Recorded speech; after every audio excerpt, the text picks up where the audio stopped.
a partir de estos momentos.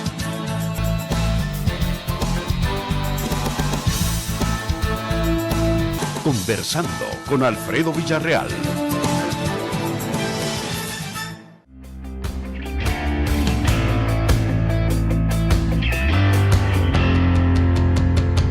Nosotros tenemos un promedio de 7,000 gentes a las cuales les entregamos canastas solidarias. Esta ha sido la primera entrega, vamos con la segunda y vamos con la tercera. Ya tenemos planificado la compra, ya compramos más bien para la segunda etapa, estamos preparándonos para la tercera, porque una cosa sí les voy a garantizar, como municipalidad vamos a llegar donde más nos necesiten. Nosotros estamos regresando sus impuestos con este tipo de obras. Antiguo, ahora es mejor. Desde el Centro Gripológico de Virogrip se pronostican lagrimeos torrenciales y malestar general. Cambia el clima de la gripe con Virogrip, en jarabe, sobres solubles y gel Capsa M y PM. Muy buenas noches, amigos televidentes. Bienvenidos una vez más a su programa de esta hora de la noche. Gracias por estar con nosotros. Esperamos haya tenido un buen fin de semana. Si no tiene que salir de casa, pues no hay que salir, ¿verdad? Y si lo hacemos, no nos vamos a cansar siempre de solicitarle el uso de la mascarilla a la salida, ¿verdad? Y cuando retorna de casa, llevar pues el alcohol gel, lavarse las manos, en fin, todo lo que se nos ha estado insistiendo que debemos de hacer para evitar el contagio de esta enfermedad. Las cifras van en aumento, señores, así es que hay que tener sumo cuidado. Vamos a hablar ahora cómo se encuentra el sistema de salud de nuestro país, porque hay que hacerlo por etapas, ¿verdad? El inicio, el desarrollo y cómo vamos ya después de, ¿qué? 3 meses de estar en esto. Hay que saber cómo está el sistema de salud. Para eso ya tenemos en nuestros estudios a esta hora de la noche a nuestra amiga Silvia. Silvia, ¿qué tal? ¿Cómo está? Qué gusto me da saludarle. Bien, gracias. Muy buenas noches y nuevamente pues agradecer que se nos brinde la oportunidad para dirigirnos a nuestros compañeros trabajadores de salud y a la población en general. Muy bien, también para que podamos compartir y saber la posición de los médicos de nuestro país, amigos televidentes, tenemos en nuestros estudios al doctor Juan Antonio Tovar. Él es miembro del Sindicato de Médicos del Hospital Rosales y también ha sido presidente del Colegio Médico, a quien le doy la más de las cordiales bienvenidas. Doctor, ¿qué tal? ¿Cómo está? Gracias por estar con nosotros. Muchas gracias, licenciado Villarreal. Es un gusto, como siempre. Ya llevamos varios años de estar en estas situaciones y hemos podido compartir en otras ocasiones también. E igualmente, pues con mucho agrado estamos acá tratando de dilucidar algunos de los problemas que la población debe saber sobre este problema de la pandemia COVID-19. Así es, doctor. Y para entrar en materia, como decimos en buen salvadoreño, primero las damas, ¿verdad? Vamos a comenzar con Silvia para que nos haga una evaluación de cómo están los trabajadores de salud, pues los trabajadores públicos, ¿verdad? Del sistema de la red de hospitales públicos. Son cerca de 19 hospitales, 16, ¿cuántos son, Silvia? Hospitales 30. 30 hospitales, imagínense usted cómo está esa situación, a ver si nos da usted. Del CIFCO, el último, ¿verdad? Ya vamos a ver qué nos cuenta de usted de eso, y el doctor Tovar también. ¿Qué tal, Silvia? Denos esa radiografía. Hemos sabido de muchos fallecimientos de empleados de primera línea del sistema público de salud. ¿A qué se debe eso, Silvia? Bueno, así como ya lo hemos manifestado en ocasiones anteriores, pues realmente como salud estamos viviendo un momento muy difícil en el que, debido a que no se tomaron las medidas necesarias de protección para el personal a tiempo, hemos venido sufriendo una baja de personal en general, no solamente médicos, han fallecido personal de limpieza, motoristas, inspectores de saneamiento ambiental, de todas las disciplinas que formamos parte del cuerpo de salud. Hemos tenido incluso fallecimiento de compañeros de áreas administrativas que realmente no fueron y en el momento tampoco siguen siendo protegidos adecuadamente. Esta misma situación continúa, ya que, por ejemplo, antes de entrar a esta entrevista, pues comentábamos con el doctor que ni siquiera se ha definido realmente qué es la primera línea, porque, por ejemplo, el personal que se encuentra en los griparios, ya sea en unidades de salud o en los hospitales, tienen un contacto directo con los pacientes que llegan a consultar y precisamente llegan a consultar porque ellos tienen la sospecha de que han sido contagiados con el COVID. Y a estos compañeros que están en los griparios no se les entrega una protección adecuada, muchas veces solamente una mascarilla quirúrgica. Algunos de ellos los pueden ver con caretas o con lentes, pero que estos no han sido proporcionados por la institución. Si muchos de ellos tienen este equipo de protección es porque lo han adquirido cada uno de su propio dinero. Es un costo adicional para los trabajadores de salud estar comprando este tipo de equipo de protección. Incluso pues este día me llamaban varios compañeros diciéndome que les están dando una mascarilla para 3 días o 3 mascarillas para el mes. Entonces realmente continuamos en la misma situación y mientras no se le dote de equipo de protección personal a los trabajadores de salud, el problema de los contagios va a seguir. Y bueno, estamos yendo incluso más allá. Por ejemplo, personal con síntomas claros de COVID, es para ellos una odisea lograr que se les haga la prueba, porque se les niega la prueba a los trabajadores aún teniendo síntomas claros de COVID. ¿Y a quién se le pide que hagan las pruebas, Silvia? Bueno, es que esa es otra situación que tampoco está clara. Yo creo que no hay un lineamiento a nivel nacional, no hay un protocolo que realmente al que se vayan a ceñir las autoridades locales, porque en algunos lugares se actúa de una forma, en otros es de otra, y no hay una uniformidad en las decisiones que se toman. Hemos ido incluso al ministerio y lo que nos dicen es, bueno, primero tienen que hablar con su máxima autoridad. Si es unidad de salud, con el director de la unidad de salud; si es hospital, con el director de hospital. Pero igualmente no hay un lineamiento específico en donde se pueda obligar a la autoridad máxima de la institución a pegarse a ese lineamiento, porque parece ser que los han dejado como a libre albedrío. Entonces esto está generando incluso más problemas, porque a esto se suma los problemas de los extensos horarios, de las extensas jornadas laborales. Por ejemplo, en algunos lugares les establecen un horario de 7 de la mañana de 7 de la noche a 3 de la tarde del siguiente día, y esto el siguiente grupo entra igual de 3 de la tarde a las 7 de la mañana del siguiente día.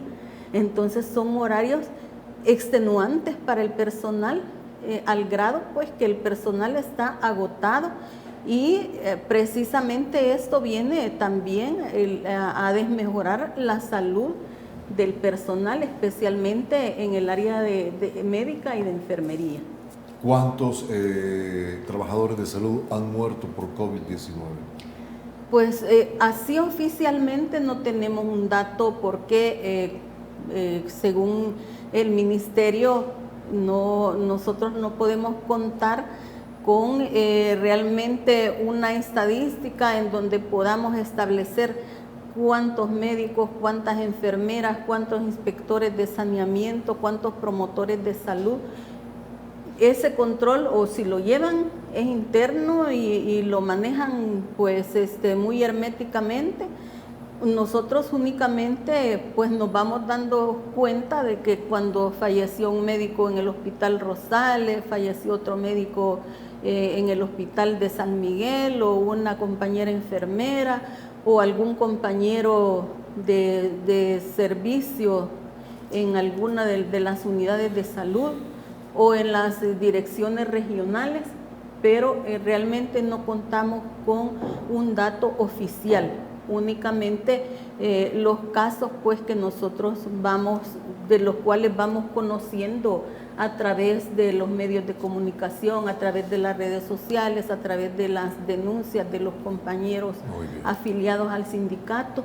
Y realmente esto también es preocupante, pues porque es como no darle la importancia y como no tener un dato de dónde partir para ver dónde nos estamos equivocando y a dónde hay que corregir. Muy bien, Silvia Navarrete, amigos televidentes, estamos conversando con los representantes del Sistema de Salud Nacional de nuestro país de parte de los trabajadores. Cuando volvamos estaremos conociendo la realidad del primer hospital de El Salvador, que es el Hospital Rosales. ¿En qué condiciones se encuentra? Todos, la mayor parte de capitalinos, vamos al Hospital Rosales, pero ¿cómo es que se está llevando a cabo esta situación? La desconocemos, pero aquí tenemos al doctor Juan Antonio Tovar, que nos va a explicar la situación del Hospital Rosales cuando volvamos. Permítanos. Ya volvemos, conversando con Alfredo Villarreal. Sigamos conversando con Alfredo Villarreal. Y en nuestros estudios, a esta hora de la noche, amigos televidentes, tenemos a los representantes de los trabajadores de salud, como también de los médicos del Hospital Rosales. Está con nosotros Silvia Navarrete, de los trabajadores, y el doctor Juan Antonio Tovar, que es miembro del Sindicato de Médicos del Hospital Rosales. Doctor, como dijimos en el bloque anterior, ¿cómo usted puede hacer una radiografía, verdad? Ya me entenderá, y darnos la descripción de cómo se encuentran las condiciones actuales del Hospital Rosales. Mucho se habla, doctor. Es correcto, pero antes de hacer ese proceso de análisis, quiero dejar constancia de mis muestras de pesar y de duelo por la muerte de tanto recurso humano del personal de salud en todas las áreas. Incluso de una manera imprecisa, como lo dijese ya antes Silvita, y sin tener datos exactos, sabemos de manera fidedigna que alrededor de 90 miembros de ese sector han muerto en el desempeño de sus labores. De ellos tenemos 30 médicos, grandes amigos la mayoría de ellos, y quiero dejar constancia, como repito, de esa muestra de pesar a sus familias, porque algunos han perdido incluso a su soporte familiar, a sus pilares de atención. Y creo que eso no es justo, porque aquí voy a empezar diciendo lo siguiente. Cuando se me pregunta la condición hospitalaria... Antes, doctor, disculpe que lo interrumpa. A él vino un doctor, el doctor, no sé si usted lo conoce, el doctor Lombardo, César Lombardo. César Lombardo, sí. Lombardo, que él dice que ya los grandes generales médicos han muerto. Los grandes, los buenos, ahora ya nos estamos quedando con otra generación. Pero no hay generales. Pero fíjese que es más duro que eso. Hemos perdido agentes como el doctor Romualdo, el doctor Jeremías Ramos Torres, el doctor Sergio Coto, que todavía estaban en una categoría de edad, digamos, sin llegar todavía, grandes profesionales. Por eso también mi respeto y los consejeros generales de la medicina, pero ni siquiera habían alcanzado esa etapa en la cual uno podría hablar de un retiro del sector salud, todo ello rondando alrededor de los 50 años de edad. Y obviamente también hemos perdido maestros como el doctor Luis Alonso Serpas Cruz, patólogo, maestro de generaciones, el doctor Miguel, se me escapa en este momento. ¿Por qué se está contagiando los médicos, doctor? Bueno, ese es un punto que yo quería iniciar antes de hacer el análisis hospitalario. Mire, yo creo que acá hubo una falla increíble a la hora de organizar la asistencia de esto que pues llamamos muy claramente pandemia, o sea, se refiere a un problema mundial, no solamente de El Salvador, pero existen lineamientos precisos y claros de cómo abordar una situación de desastre. Este es un desastre, solo que desde la perspectiva biológica, pero para efectos prácticos hay una serie de líneas generales que si no se cumplen, los resultados van a ser desastrosos. Por ejemplo, y eso yo incluso se los imparto a mis alumnos, hay una premisa que dice, el punto número 1 para el inicio de la atención de un desastre es la protección del primer respondedor ante ello. O sea, asegurar tu seguridad. Y de después, los que están al frente del desastre. Claro, de cualquier tipo de desastre. Es decir, por ejemplo, a un bombero no se le va a mandar sin equipo. Claro, se quema. No se le va a mandar sin equipo. Entonces, cuando uno está, por ejemplo, en una situación de un deslave o cualquier otro, hay que asegurar la seguridad del que va a brindar los servicios. Esa es una norma clásica en toda la organización de los servicios de emergencia en el mundo entero ante desastres, ante catástrofes, desastres y emergencias. Ahora bien, yo creo que ahí fue el primer pecado capital que se pudo haber dado. Porque si al recurso que iba a encargarse de atender a todas estas personas que iban a estar infectadas no se les proveyó de la protección adecuada, lo que estamos viendo es el resultado natural de eso. ¿Quién es responsable de esto, doctor? Obviamente el gobierno al tener un plan, porque ese plan debió de haber contemplado esos conceptos. Si usted no evalúa esos conceptos y no los pone en una forma clara, entonces empieza a haber una serie de fallas.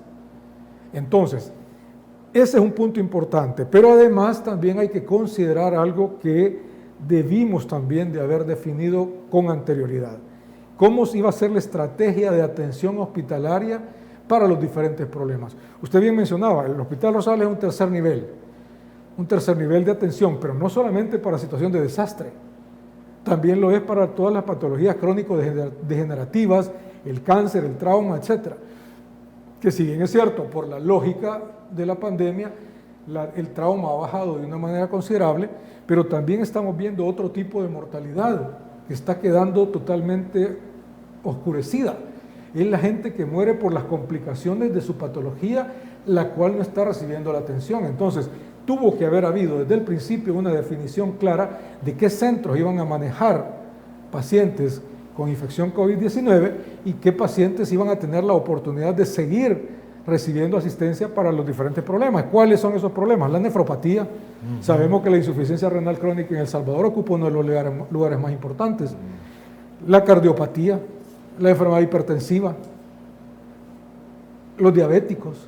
Entonces, toda esa población ahorita ha quedado como invisibilizada y probablemente cuando se retorne a las consultas, muchos de esos pacientes no van a llegar. El cáncer, a mí me preocupa mucho el cáncer porque a raíz de la atención de esto, todo el cáncer ha estado siendo limitado en su atención. Y la verdad es que un trabajo individual tampoco puede hacer mucho. Yo he tratado en lo posible, por ejemplo, de seguir operando cáncer de tiroides en el hospital, a pesar de estar en pandemia, pero aún así se limita porque hay otra serie de cuestiones. Los pacientes no llegan a la consulta externa y pueden no llegar por diferentes razones, porque yo les puedo ofrecer como hospital esa asistencia, pero si no tiene el medio de transporte para llegar, pues tampoco lo va a hacer. Entonces, hay que visualizar exactamente la situación. Estamos ante un hospital saturado de pacientes infectados por el virus. El Rosales. Obvio. Una cantidad, o sea, los servicios que antes funcionaban para medicina interna o para cirugía se han convertido en servicios de griparios. En principio, un gripario es un ambiente en el cual la mayor parte de los pacientes ya han sido clasificados por lo menos por sospecha clínica, aunque no tengan acceso en ese momento a la prueba, digamos, la prueba confirmatoria con el hisopado, pero ya tienen esa categoría de ser pacientes respiratorios. Todos esos pacientes respiratorios han ocupado camas. Esas camas han limitado la utilización para otras patologías. Entonces el hospital en este momento, aparte de contar con la unidad de cuidados intensivos, cuidados intermedios, propia para la atención de los pacientes graves de la infección viral, también tenemos en los servicios pacientes de una menor severidad. Entonces, los hospitales se han convertido, y casi todos está pasando lo mismo, se han convertido en hospitales de atención específica. lo cual no termina de ser incorrecto en las primeras etapas, donde se supone que hay una llegada masiva de pacientes, pero usted va preparando el escenario para que después, cuando ya el problema se vuelve de manera crónica, entonces usted tiene de qué manera resolver tanto uno como otra patología. Y es lo que ha transcurrido. Yo le oí decir, digamos, usted dice, tenemos 3 meses. En realidad, si sacamos las cuentas exactas, la declaratoria de emergencia se dio el 13 de marzo. Y estamos a 27 de julio. Dejemos marzo sin infecciones, aunque ya habían. Pero entonces estamos abril, mayo, junio y julio. 4 meses. 4 meses. 4 meses. En 4 meses debió de haber existido una política de manejo de áreas o áreas físicas, o sea, áreas infraestructura física, que permitiera que los hospitales que tradicionalmente manejaban la patología crónica pudieran estar ya trabajando en esa forma y los otros hospitales tener esa capacidad. Es decir, por ejemplo, los hospitales de campaña que pudieran haber sido desarrollados, en la práctica no llegaron a hacerlo, porque se dedicó a una estructura que obviamente nunca va a salir en un periodo corto. Entonces, para cuando esto nos vino a agobiar y empezó a provocar toda esta mortalidad, que según los últimos datos que yo revisaba del día de ayer, se hablaba de 400 muertos. Probablemente puede ser incluso un poquito mayor, pero imagínense, 400 muertos no es poco, derivados de la infección por COVID. ¿Cuántos otros ha sido COVID y no lo sabemos? ¿O cuántos otros que no están todavía adecuadamente tabulados corresponden a la patología crónica? Entonces, esto nos mueve a pensar en que hay situaciones, hay aspectos que no han sido manejados adecuadamente. Por ejemplo, cuando se genera contagios, y aquí quiero hablar claramente, por ejemplo, esta mañana nuevamente se nos sometió a un proceso de marcación biométrica para poder tener la entrada y la salida, y era una cola increíble donde íbamos pasando uno a uno para ir al marcador biométrico, y esto da lugar, en primer lugar, tal vez no, porque él me puede decir, pero ¿qué te va a hacer el biométrico? Tal vez el biométrico nada, pero ese recorrido genera nuevamente hacinamiento de recursos humanos. Entonces, realmente yo pienso que estamos dándole importancia a aspectos que no generan verdadera asistencia, no van a ayudar en el deber ser de nuestra labor. Nuestra labor es atender, nuestra labor es generar. Entonces, y si estamos dando espacio a este problema, mire, en el Rosales hemos tenido fallecimiento de enfermeras, igual como se mencionaba, de motoristas, de recurso humano destinado, por ejemplo, a labores administrativas, como por el caso a documentos médicos, de incluso un motorista. Entonces, cuando vemos la estadística rápida y gruesa sin tener datos fidedignos, vemos que al menos el 15% de la población laboral del Rosales, que anda por alrededor de los 2.000 personas, el 15% ha salido infectado de una manera leve o moderada o muerto. Entonces, la situación es caótica, y donde creemos que si este personal a su vez lleva la infección a la casa, pues sin duda que el problema se vuelve más grave. Muy bien, amigos televidentes, vamos al siguiente espacio. Estamos conversando con el doctor Juan Antonio Tovar, miembro del Sindicato de Médicos del Hospital Rosales. Mire, qué importancia, ¿verdad? Lo que nos está diciendo el doctor. Realmente, bueno, esta situación ha sido muy difícil. Vamos a ver qué alternativas nos dan. También está con nosotros Silvia Navarrete de Citra Salud. Ya volvemos con usted, permítanos. Ya volvemos, conversando con Alfredo Villarreal. Sigamos conversando con Alfredo Villarreal. Y para terminar la idea, doctor, para aterrizar lo que estábamos conversando, ustedes, hay médicos que siguen trabajando a pesar de que podrían retirarse a sus casas porque ya pasaron los 60 años de edad. Es correcto. Como una opción voluntaria, hemos decidido mantenernos al frente para poder apoyar. ¿Por qué lo hacen? Bueno, personalmente no puedo hablar por el motivo de cada uno. Yo porque creo que, por ejemplo, los colegas jóvenes requieren de un apoyo. Hay patologías específicas, le mencionaba yo el cáncer de tiroides, que ha estado bastante abandonado en estos días, y yo he tratado de retomarlo dando ese servicio, lo cual no lo podría hacer si yo me acogiera a esa opción. Entonces yo creo que hay un montón de factores que nos llevan y nos motivan a mantenernos al frente. Pero es lamentable, como le digo, también de que mucha de la protección la compramos nosotros. Es decir, por ejemplo, si yo me basara en las primeras caretas que nos entregaron, créame que probablemente ya estaría contagiado. Entonces yo tuve necesidad de adquirir una careta específica de calidad. Con sus fondos. Claro, y de calidad, porque el tema no es, o sea, el tema concreto no es solo el hecho si yo te di algo, es si lo que te di realmente te protege. Entonces, para mí, ha habido todo un divorcio entre la acción que dije primero, de primero protegerse, o sea, asegura tu seguridad, cosa que no siempre le toca solo a uno, porque tiene que proveérsele de esa seguridad. Entonces, ese fenómeno, como repito, está dando lugar a lo que vemos. Ahora, el otro problema, y ahí sí yo quiero dejar bien claro, que la población tampoco está haciendo todo su empeño en darle esa protección al profesional. ¿Por qué digo esto? Usted empezó muy bien hablando de las medidas generales de prevención. No salir de casa si no necesito, utilizar el tapabocas cada vez que lo necesite, el lavado de manos constante y bien hecho, el aislamiento y el distanciamiento social. Todo eso se habla. Sin embargo, muchas veces yo he podido observar grupos ingiriendo bebidas alcohólicas en sitios sin ningún tipo de control. Me refiero, no estoy hablando de un lugar, un comercio, estoy hablando en la calle, en un río, o sea, donde he tenido posibilidad de verlos. Da la impresión que como que tampoco la población logra entender bien eso. Y yo creo que esto tiene mucho que ver con la forma inadecuada que se inició el programa de atención de la pandemia. Porque al principio dio la impresión que lo que se quería era terror.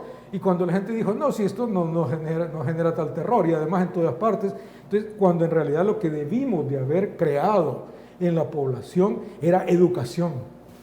O sea, entender exactamente cuál era el mecanismo de transmisión, qué tan letal era.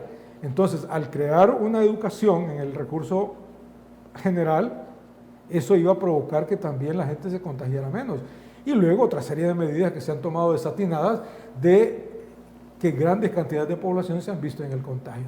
Entonces, en este momento en que estamos en una etapa de contagio masivo, contagio comunitario. Ya no es posible hablar de que voy a perseguir al posible iniciador de este proceso. Ya no, o sea, usted puede adquirir la enfermedad en cualquier sitio donde no se ha cumplido con esas normas básicas.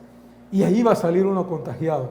Entonces, existe el contagio comunitario, pero realmente nosotros como recurso humano de salud estamos más preocupados también, obviamente sin dejar de estarlo por la otra parte, lo estamos por el contagio institucional, por el contagio hospitalario, porque se tomen medidas que permitan salvaguardar la vida de los proveedores de ese servicio. Silvia, y los trabajadores. Mire qué interesante lo que ha dicho el doctor en su exposición.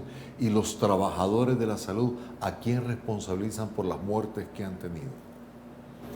Pues aquí quien claramente para todo el personal es el responsable son las máximas autoridades de la institución y especialmente pues la cabeza del Ministerio de Salud, dado que desde el inicio hubo mucho problema para lograr que se le proporcionara equipo de protección personal a los trabajadores.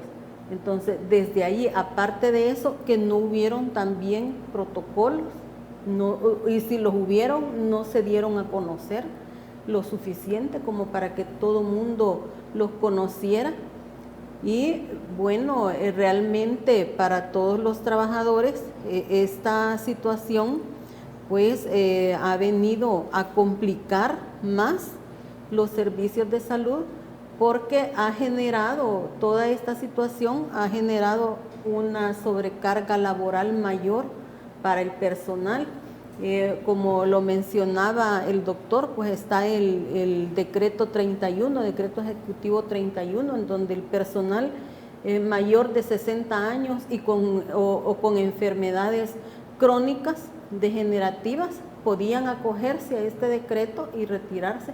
Sin embargo, En muchos de los casos no se permitió, y hasta ahora que han habido una serie de fallecimientos en salud en los trabajadores, pues se comenzó en algunos lugares ya a darle cumplimiento a este decreto, pero no se dio cumplimiento de manera oportuna. Silvia, ¿y ustedes los trabajadores están comprendiendo o van a comprender la posibilidad de demandar a los que ustedes consideran responsables por la falta de entrega de equipos? Porque esto sería obviar responsabilidades. ¿Están pensando ustedes en algún recurso jurídico? Sí, realmente estamos pensando en esta situación. Lo único que por el momento estamos demasiado saturados de trabajo, pero sí a la par pues se está trabajando en eso, y esperamos en unos meses pues poder acudir ante las autoridades correspondientes, porque o sea, todo esto, todo lo que ha sucedido y que sigue sucediendo en nuestras instituciones es precisamente porque no se tomaron las medidas adecuadas.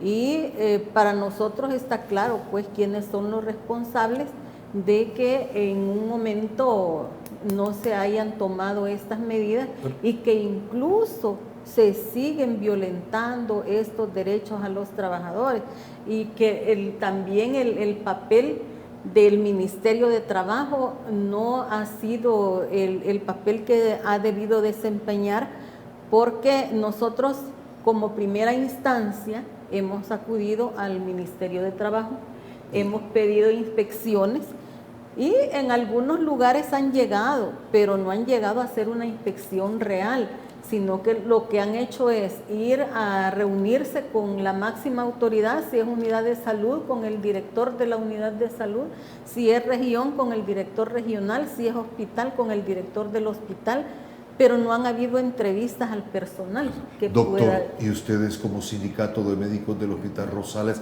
apoyarían lo que está exponiendo Silvia, de acudir a las autoridades judiciales para dirimir quiénes son los responsables del fallecimiento del personal de salud en la coyuntura COVID? Debe ser apoyado, eso sin duda. Yo no tengo la menor duda en que eso... ¿Lo apoyará usted?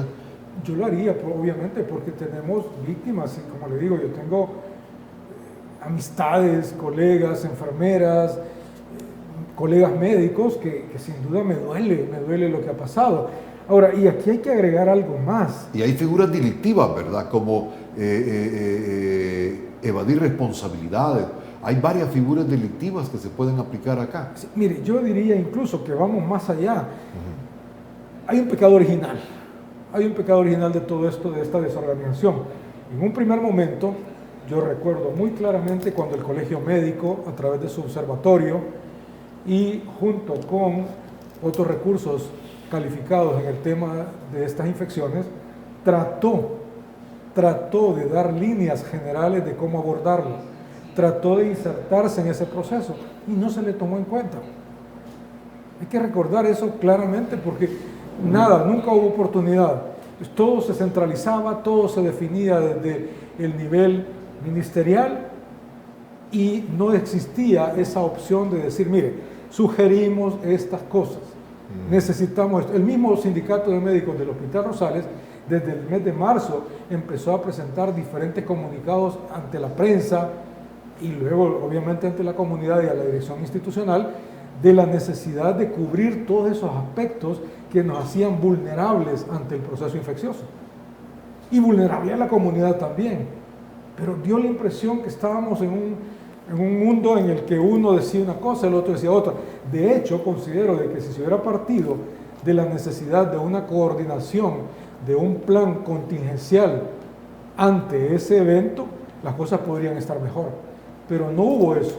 O sea, la participación de las verdaderas experticias, o sea, la gente experta, la gente que sabe, no se dio.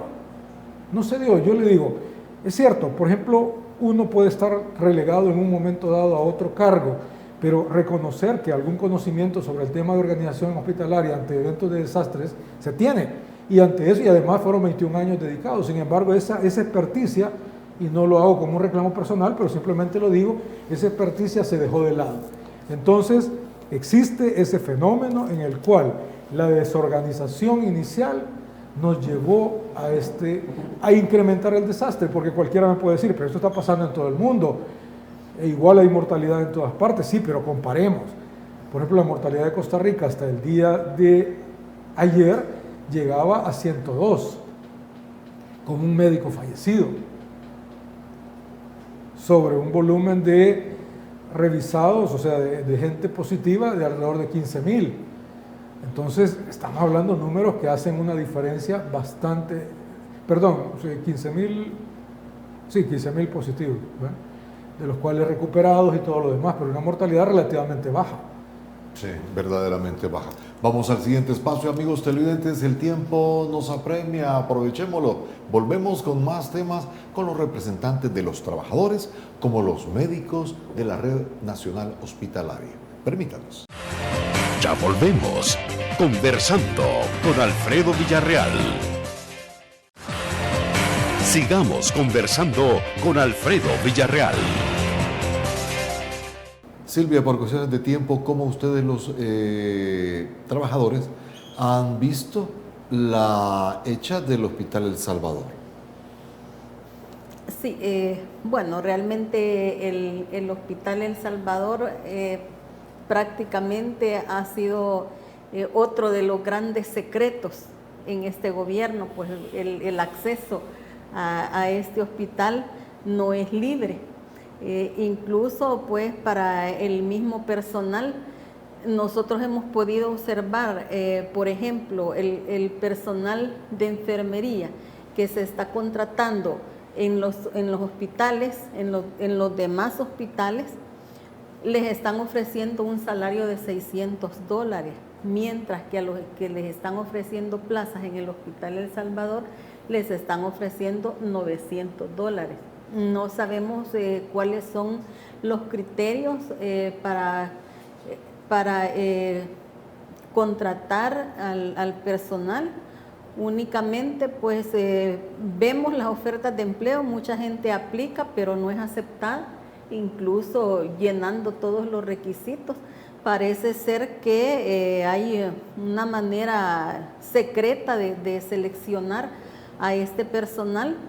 E incluso hay compañeros que se los han llevado para este hospital, les han incrementado el salario, pero están queriendo regresar porque para ellos el hospital no reúne las condiciones para desempeñar sus actividades como realmente se debe, e incluso les están asignando funciones que no les corresponden de acuerdo a la plaza que ellos tienen y la que supuestamente iban a desempeñar dentro del hospital, y realmente no existe una verdadera organización y tampoco es un hospital completo como se ha querido vender publicitariamente este hospital. Realmente, según los trabajadores que se encuentran en este hospital, deja mucho que desear. No hay áreas de descanso, especialmente para enfermería. No hay equidad en los pagos de salarios. Unos tienen salarios muy altos y otros salarios demasiado bajos. Y realmente no ha sido para el sistema de salud lo que se publicitó, porque se decía que esto iba a servir para descongestionar los hospitales y esto no ha sucedido. Doctor, ¿y los médicos? Mire la posición de los trabajadores de salud. Sí. Bueno, los médicos también son trabajadores de salud, ¿verdad? Claro. Pero ya en esencia, ¿los médicos concuerdan con esto? En primer lugar, fíjese que el secretismo con el que se ha dado no ha permitido tampoco conocer ni siquiera las verdaderas instalaciones. El concepto general de cuando se diseña un hospital de campaña, que así podría haber sido tipificado al inicio, es válido. Un hospital que empieza a funcionar aproximadamente 3 semanas después del inicio del proceso, porque usted lo que quiere es descongestionar el hospital de campaña, uno o varios, con la utilización del recurso adecuado en un diseño que le permita al hospital principal hacer la descarga. Pero eso, hoy por la mañana veía un noticiero de que aparecía una serie de ambulancias llegando yo no veía pacientes que fuesen muy críticos los que iban en las sillas de ruedas, lo cual no le quita el mérito de estar ahí, sí. Pero la pregunta es, ¿cuál es en realidad entonces el objetivo de ese hospital? Yo hubiese estado muy satisfecho si cuando se hizo el diseño de hospital de campaña, tal como se plantea para las situaciones de desastre, fuese de atención inmediata, con todo el objetivo de descargar, dando la asistencia necesaria. No tanto me interesa el lujo, me interesa la capacidad, pero fíjese bien, en este momento creo que, y hablando de médicos, me extraña de que se ha hecho una serie de solicitudes a gobiernos como Nicaragua, Guatemala y España, pidiendo que les pudieran enviar médicos para abastecer ese hospital. Quiere decir que cuando se diseñó tampoco se tuvo en cuenta el déficit que iban a tener de profesionales. Acordémonos que, por ejemplo, especialistas en UCI, en El Salvador tenemos muy pocos, y no se va a hacer un uciólogo en 15 días o en 3 meses. Amigos televidentes, vamos al siguiente espacio, volvemos con conclusiones y nuestra despedida. Permítame. Ya volvemos, conversando con Alfredo Villarreal. Sigamos conversando con Alfredo Villarreal. Silvia, su mensaje antes de finalizar. Bueno, a los compañeros trabajadores y trabajadoras de salud, que continuemos defendiendo nuestros intereses, que continuemos dando la mejor atención posible a nuestra población, pero que nos protejamos, ya sea que nos den o no nos den el equipo, veamos de qué manera nosotros conseguimos ese equipo de protección personal, porque no podemos seguir perdiendo más compañeros. Duele mucho y el país entero pierde a todas estas personas que tienen todo ese cúmulo de conocimientos que ya no pueden seguir aplicando en nuestro sistema de salud. Doctor. Como médico y parte del equipo de salud, porque bien lo dijo Silvita, somos un grupo. Ahí formamos parte diferentes tipos de conocimiento. Por lo tanto, para no ser reiterativo, creo que las palabras con respecto a ese tema son perfectas. Debemos de protegernos, debemos de exigir protección hasta donde sea posible y debemos de hacer nuestra labor con las debidas recomendaciones. Y a la población en particular, a la población, todavía algunos creen que esto es broma, todavía creen que no existe mortalidad. No, hay que tomar conciencia y hay que seguir esas recomendaciones. Yo no me voy a aburrir de decir que hay que seguir las recomendaciones.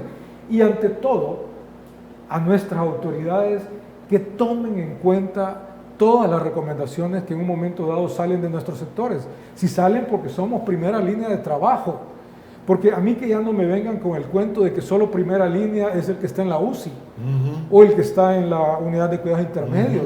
Lo somos todos cada vez que tenemos que enfrentar a un paciente del cual apenas sabemos una parte de su patología. Muy bien. Señores, mil gracias por haber estado con nosotros esta noche. Doctor Tovar, Silvia Navarrete, les agradecemos mucho. Gracias a usted. Gracias. Pero sobre todo, amigo televidente, le agradecemos a usted de que haya estado con nosotros durante esta hora. De seguro el día de mañana tendremos más. Por ahora que tenga un sano descanso. Desde el Centro Gripológico de Virogrip se detectan abundantes precipitaciones de mocos. Cambia el clima de la gripe con Virogrip, en jarabe, sobres solubles y gel Capsa M y PM.